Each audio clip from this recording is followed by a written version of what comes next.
You sure you have all the rules memorized? My boss said as he gathered his belongings to go home. Yeah, sure thing. I got them all up here, I said as I pointed to my head. He gave me a nod and headed out the door of the small office to go home. My boss was a little off, to say the least. This was my first month as a security guard at a cemetery right around the corner from my residence, and I had just gotten out of college about 3 months ago. The last month of shifts have been boring, sitting around, checking cameras, and doing rounds through the cemetery, making sure nothing is out of order. Exciting, right? I needed a source of income, and this was the best paying job I could find. No real experience needed, the flyer said. My take was that they were desperate to find someone fast, so I took advantage of that. I was hired the day that I found the flyer, over the phone. I never even found out the guy's name. Once I came in on my first day, my boss gave me no training, no do's and don'ts, just a verbal list of 9 rules I had to follow and memorize before Halloween night. These rules are to be followed only on Halloween night. He said, you must follow these rules to the exact way they are told to you. If you mess up even a small part, well, you won't mess up, because I trust you to follow them word for word. I looked at him, confused because this sounded almost like a threat. Nevertheless, I pulled out my phone and started an audio recording so he could record the list. Once he finished telling me the rules, I was in absolute disbelief. This guy is insane. No wonder why no one wants to work here. This guy is actually insane. I thought to myself, I know every place has certain rules to follow, but to designate a set of rules, insane rules, for Halloween night only, I guess you won't know how I felt until I tell you the rules that he gave me, word for word, exactly how he told me, straight from the recording. Rule number 1. On Halloween night, please arrive at 8:30 p.m. No earlier, no later. Do not walk in these doors until it reaches 8:30 for the love of God. Please. Rule number 2. Stay inside the office until 9:15. Do not leave. Keep yourself occupied, but do not check the security cameras during this time. I'll make sure to turn them off before you get there, so there is no temptation to peek at them. This might be one of the most important rules. If the monitor turns on by itself, do not look either. If for some reason you look and you see it has revealed the A section of the cemetery, you must turn off the lights of the office and hide. If it reveals the B or C section and you look at it, your only option is to run. Good luck with this.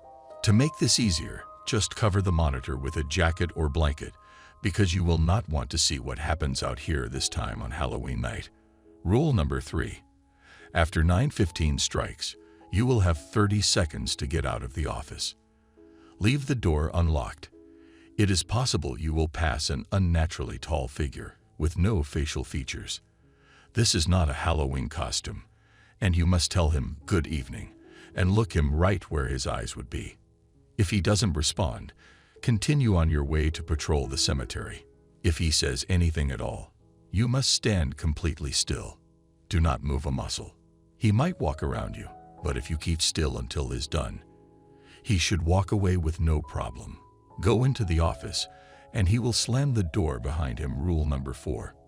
You will make your way to Section A.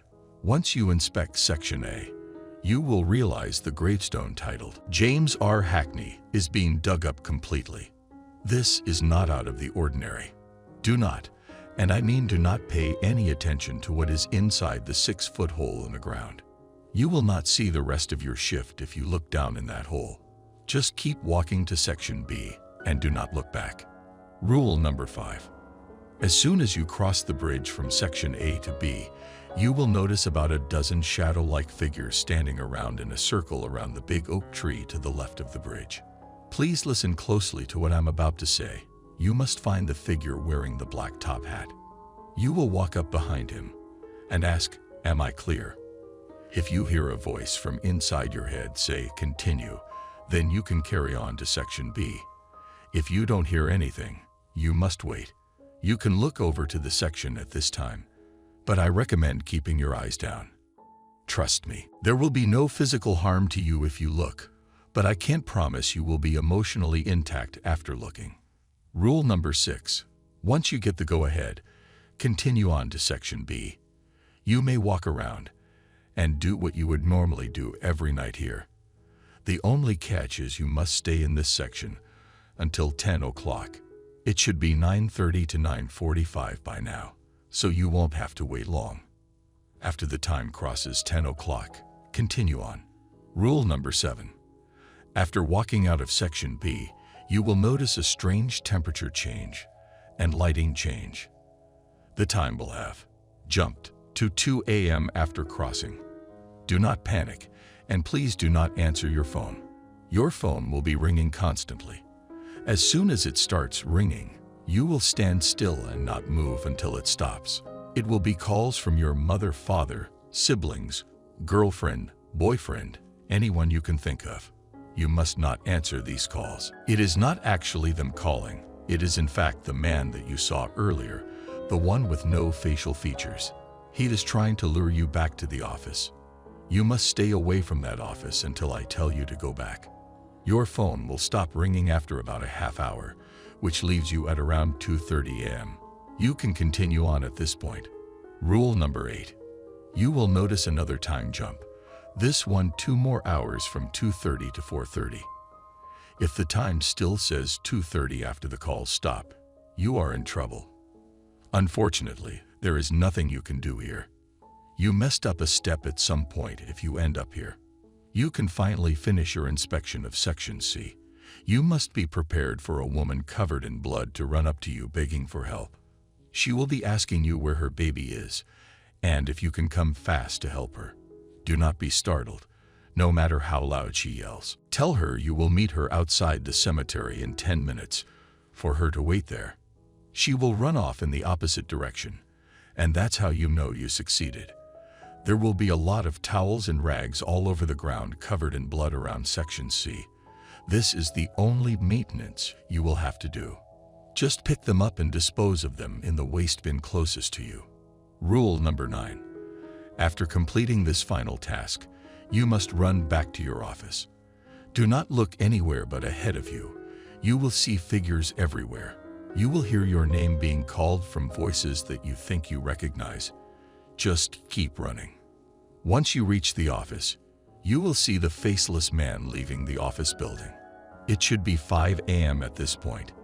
He will stop you and either say, "Good work," and nod at you, and you will slowly walk into the office and close the door. For the remainder of the shift, you can check the cameras, sit down, and go on with your shift until I come inside to start my shift. Or he would say, "Come with me." If he says, "Come with me," you will run and lock yourself in the office. Do not fall for his calm, monotone voice. He is anything but calm if you mess up. Do not let him in, and wait for him to stop banging on the door. Once this stops, cover your eyes for the last hour of your shift. Don't look around until you hear 3 knocks on the door. This will be me to relieve you of your shift. You won't be called in for a few weeks to come to terms with what you have seen, and you will be paid a handsome amount of money for your duties. Now that you have listened to the rules as well, I hope you can understand my initial suspicion and why I was so baffled. I thought this was a joke until I finished my shift. After I arrived at 8:30, my boss left, and I decided I was going to just follow the rules given to me, to humble him and be a good sport of the prank. I didn't check the cameras, and I headed out the door. After going outside, the brisk fall air hit me as I saw a tall man walking up to me. I looked at him, and he was actually faceless. It looked so real, and kind of gave me the creeps. I almost forgot to tell him good evening. He looked at me, well, I think he did, and continued on through the door. I shivered a little as I headed on straight to Section A. I arrived at the entrance, and I searched for James R. Hackney's grave, a grave I always saw, as it was the biggest one there. To my disbelief, it was actually being dug up. I felt sick to my stomach that they would go this far to scare me, so I hurried past the grave as a wave of uneasiness came over me. This can't be real, I reassured myself as I headed across the bridge to Section B. I scanned for the oak tree, and when I finally found it, I noticed the figures my boss warned me about. I instantly spotted the one with the top hat. I unsteadily scurried over to him and asked, "Am I clear?" No answer.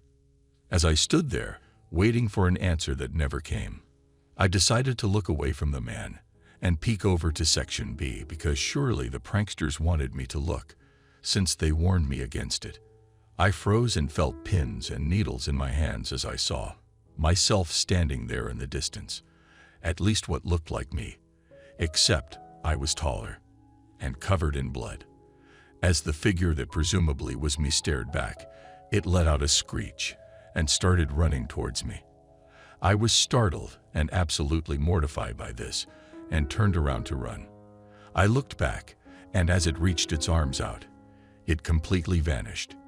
As soon as it vanished, I heard a voice from within my head say, "Continue." At this point, I had a million thoughts running through my head as I started to realize whatever was happening was somehow impossibly real, and I felt my mind switch from confused to defensive. I inspected the area until 10 p.m., constantly looking over my shoulder. I checked my phone and saw it was time to move to Section 3. I felt exactly what I was told: a temperature change, and saw the surroundings get just a little bit darker. It was noticeably colder. "No way," I told myself as I reached for my phone, which displayed 2:00 a.m. Before I could form another thought, my phone rang right on cue and stopped dead in my tracks. "Dad," the phone displayed. I stared back at the phone. As I looked at those 3 letters, I never knew my dad, and definitely never had him saved in my phone. I felt a tear form in my eye, because this was a very sensitive topic to me. I let it ring as I got lost in a trance of thinking about how on earth any of this was even possible. The ringing finally stopped, and I let out a sigh of relief. I remembered the next rule about the time, and opened my phone again. 2:30. I kept moving on with some stray tears in my eyes, watching my phone turn from 2:30 to 4:30. This was a relief to me, because now that I knew this was somehow real, I realized I have done all the steps right to this so far. As I started inspecting Section 3 with cold fingers and numb toes, I heard screaming. Naturally, this scared the hell out of me, and I jumped out of my shoes. I snapped my head around to a blood-covered woman screaming, "My baby. I can't find my baby." I told her. After a bit of hesitation, I told her to meet me at the entrance of the cemetery in 10 minutes. She nodded and ran off, and I noticed a ton of blood-covered rags all over the ground. Shaken up by her screams, I slowly picked up the rags, threw them out. I looked around and ran back to the office. The whole run, I didn't see anyone and didn't hear anything, which was weird because my boss said otherwise. I'll count my blessings here though, and find myself in front of the office finally. The man was leaving. This time I looked at him in complete terror as he turned my way and said, "Come with me." I wasted no time running past him, into the office and slamming the door behind me. What did I mess up? I yelled over the sound of banging on the door as I pulled a jacket over my head. I shivered in fear for the entire hour until I heard 3 knocks on the door. I shot up, threw the door open to reveal my boss, and yelled, "What the hell did you just put me through?" I was mad, although relieved to see him, who looked a lot more colorful and lifelike than he has in the past. He looked at me and smiled at me. "Go home, kid. Get some sleep." I yelled back, "No. I want answers. You cannot just tell me to go after the night I just had." He looked at me and said, "You took care of my cemetery, kid. I thank you for that." He held out his hand for a handshake. "The name James Randall Hackney, and I've been dead for 200 years. Every Halloween, I leave the cemetery and recharge so my physical body does not perish. You covered me last night, and I thank you for that." It didn't take me long to recognize his name as the same on the gravestone that was dug up. I stared back at him, mouth wide open, speechless. I walked out of that door, packed my house up, and never came back to this town again.